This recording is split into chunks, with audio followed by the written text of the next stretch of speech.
आज गोंया भितर आम आदमी जो म्हणटा म्हणजे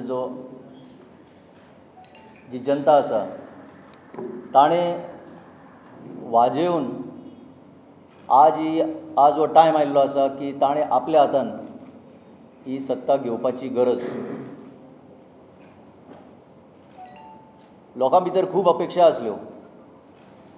आज 5 वर्सां सोंपता इतले भितर फ्रस्ट्रेशन निर्माण जाल्लें आसा की हितूंतल्यान जर भायर सरतलो आनी गोंयचो फुडार बदलतलो जाल्यार एकच पावल जें मारूनशें म्हाका दिसलें तें म्हणल्यार ह्या पार्टयेन न्हू पूण मुवमेंटान भितर सरून कितें तरी गोंयान करचें म्हणून हांव आम आदमी पार्टयेन आज सहभागी जाला.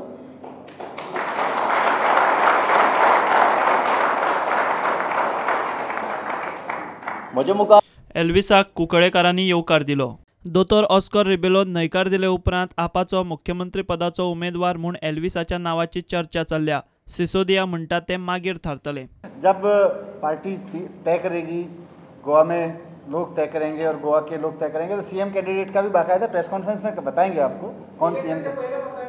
एलओसीचेर सर्जिकल स्ट्रायकाचेर सरकाराचें स्पश्टीकरण मागिल्ल्यान केजरीवाल सध्या टार्गेट जाला. सिसोदिया म्हणटा मिडियान केजरीवालाच्या वक्तव्याचो विपर्यास केला. प्रुडंटा खातीर senior video journalist Tulshidas Chari.